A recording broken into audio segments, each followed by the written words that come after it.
the thing, you're probably growing tomatoes wrong. And here's why.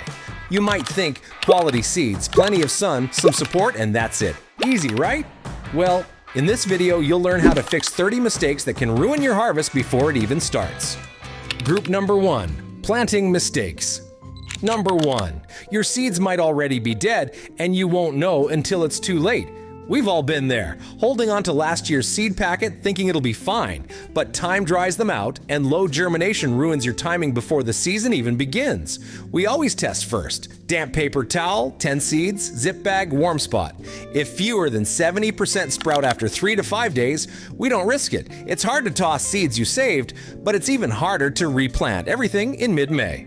Number 2, think a windowsill is enough? Your tomatoes disagree. One year we thought a sunny window was enough, until we saw pale, floppy stems falling over like they gave up. Without strong light from day one, tomatoes stretch too fast, become fragile, and never recover fully. Now we use simple grow lights set 4 to 6 inches above the seedlings, running 14 to 16 hours daily. It's a small setup, but the difference is night and day, literally. Number 3, one tiny mistake in depth can ruin every single seedling. This mistake is easy to make, even for experienced growers. Too deep and seedlings never emerge. Too shallow and roots dry up before they can anchor. We plant at a consistent 1/4 inch depth using the tip of a pencil or labeled stick. It may seem like a small detail, but we've seen entire trays fail because of bad depth. Getting it right takes seconds. Fixing it takes weeks. Number 4, that warm spring day might destroy your whole tomato crop. Every spring we feel that itch. The sun's out, garden's calling, and it feels warm enough. But tomatoes don't forgive impatience. Even one chilly night can set them back for good. Now we wait until nights stay above 55 degrees Fahrenheit and the soil warms to at least 60 degrees Fahrenheit. We use a cheap soil thermometer and trust it more than our optimism. It's frustrating to wait, but even more frustrating to start over. Number 5, a rush transplant. That's how you lose perfect seedlings. Years ago, we rushed some perfect-looking seedlings into the garden and watched their leaves bleach and curl within hours. It was a hard lesson.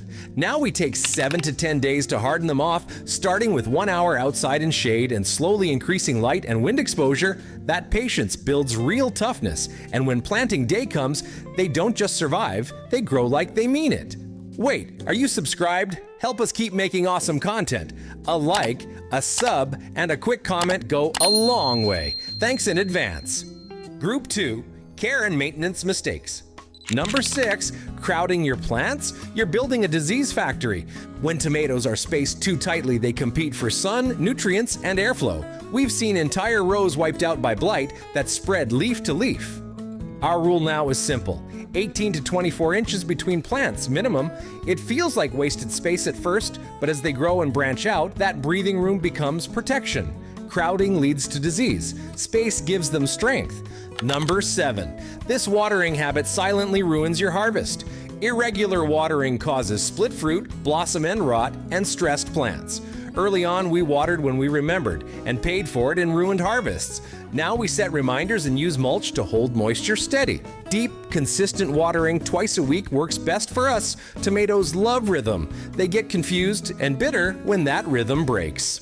Number 8, watering with love. You might be drowning them. Too much water can drown young roots, cause damping off, and create mold in seed trays. We once lost 80% of a tray to rot from daily watering.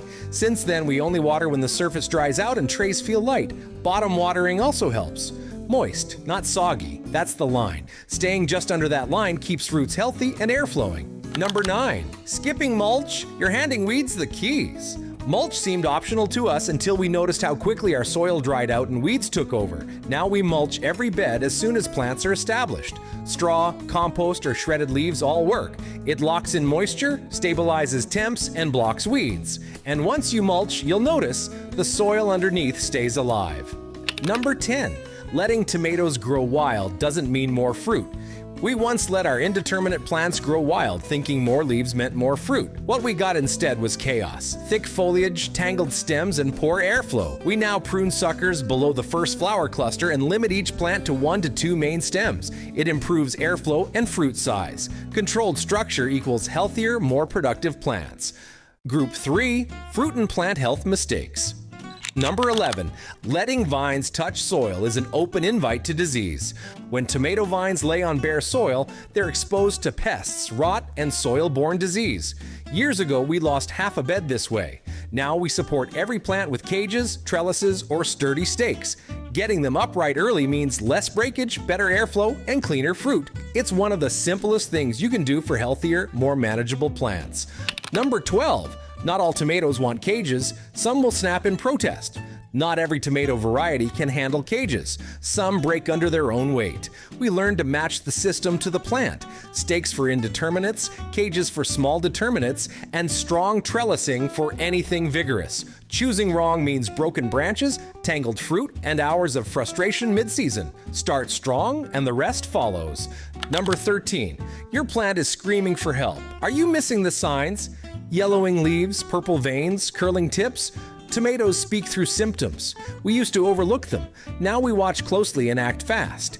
If leaves yellow from the bottom up, it's often nitrogen. Purpling can mean phosphorus. We use compost, balanced organic fertilizer, and occasional foliar sprays. The plant will tell you if you're listening. Number 14, the greener your plant, the fewer tomatoes you'll get. More fertilizer doesn't mean more fruit, especially nitrogen. One season we chased deep green leaves and ended up with no tomatoes. All energy went to foliage. Now we use tomato-specific formulas with balanced NPK ratios. Too much nitrogen delays flowering and fruiting. The key is not just feeding, but feeding right. Number 15, these innocent-looking shoots are stealing your harvest. Suckers are side shoots that appear in leaf axils. Left alone, they turn into full branches, draining energy and crowding the plant. We used to leave them thinking it was more plant, more fruit, but it just made a mess. Now we remove suckers early, especially below the first flower cluster. Cleaner structure, better fruit set, it really makes a difference. Number 16, waiting too long to harvest? You're feeding pests, not yours. It's tempting to wait for that perfect deep red color, but letting fruit overripen weakens the plant and attracts pests.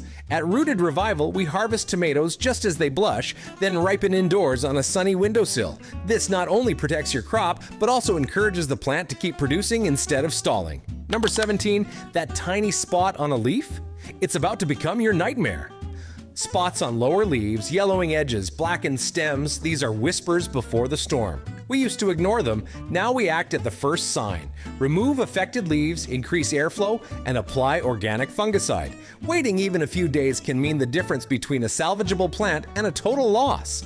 Number 18, planting in the same spot? You're repeating last year's mistakes. Tomatoes pull specific nutrients and attract pests that linger in the soil. Planting in the same spot year after year invites disaster.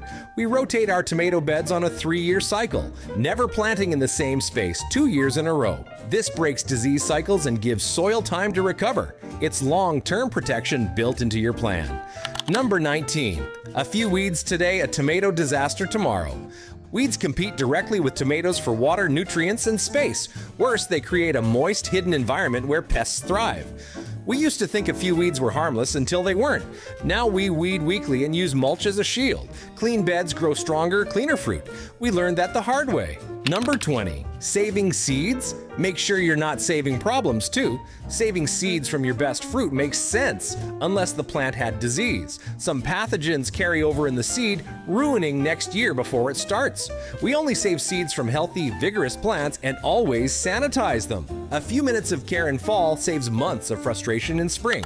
Number 21, picking tomatoes at the wrong time ruins the flavor instantly. It might seem convenient, but picking tomatoes under intense sun can lead to bruising and water loss. We always harvest early in the morning or late evening when fruits are cool and firm. This keeps their flavor intact and reduces plant stress. You'll notice a difference in taste and shelf life. Number 22, spraying midday? You might be frying your plants. Applying foliar sprays or organic treatments under bright sun may burn the leaves or reduce effectiveness. We learned this the hard way when neem oil damaged half a row. Now we always spray in early morning or after sunset when temperatures drop. Timing protects both your plants and the treatment's power. Number 23, choosing the prettiest tomato could cost you everything. When we first started, we picked tomatoes for looks and taste only. But disease pressure wiped out our favorites. Now we always plant at least 1 or 2 disease-resistant types. They act as insurance in a bad season, and some taste just as good. Resilience doesn't mean compromise, it means preparedness. Number 24. Ignoring garden cleanup? That's where trouble starts. Rotting debris around the base of plants invites slugs, mold, and blight. A single forgotten fruit can start a chain reaction. We clean up daily and compost carefully. Keeping the ground clear is one of the least glamorous but most powerful things you can do to protect your crop. Number 25. One storm can destroy months of work. Are you ready? Strong winds can snap stems and tear branches. One summer storm can undo months of care. We stake early, tie loosely with soft ties, and set up windbreaks if needed. It takes 10 minutes, but it protects everything. Ignoring wind is like leaving your doors open in a hurricane. Number 26. If you're not writing things down, you're repeating mistakes. We used to rely on memory until we forgot. Now we track everything: varieties, spacing, yields, even mistakes. It's the only way we've truly improved year after year. A cheap notebook or app can become your most valuable gardening tool. Number 27. One wrong neighbor can ruin your whole tomato season. Some plants support tomatoes, others fight them. We now plant basil and marigold nearby to deter pests and avoid brassicas and corn which compete or confuse. Companion planting isn't folklore, it's strategy. One thoughtful combination can shift your whole season. Number 28. That fancy tomato won't matter if it never ripens? Big heirlooms sound great until they never ripen in time. We've learned to pick varieties that match our zone and season length. A 90-day tomato in a 75-day climate will only leave you disappointed. Matching the plant to your calendar matters more than it seems. Number 29. Weak soil equals weak tomatoes. No way around it. Tomatoes are demanding feeders. If your soil is weak, your fruit will be too. We enrich each bed with compost, aged manure, and a slow-release organic fertilizer before planting. Feeding the soil is feeding the plant, and the flavor too. Number 30. Your worst season might be your most important one.